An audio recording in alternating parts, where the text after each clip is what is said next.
বাঙালিরা আমরা সবসময় যে আমরা একটা লোকের নাম ভাঙিয়ে খাবো। রবি ঠাকুর, সত্যজিৎ রায়, ওনারা মহান, ওনারা যেভাবে কাজ করে গেছেন, ওনারা ওনাদের সময়কে বলে গেছেন।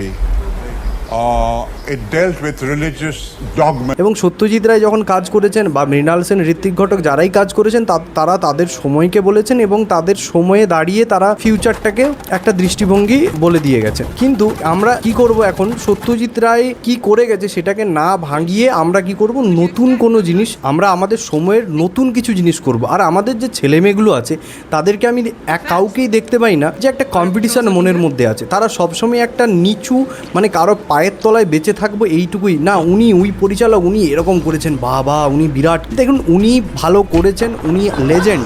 কিন্তু তুমি লেজেন্ড হবে না কেন বাবা?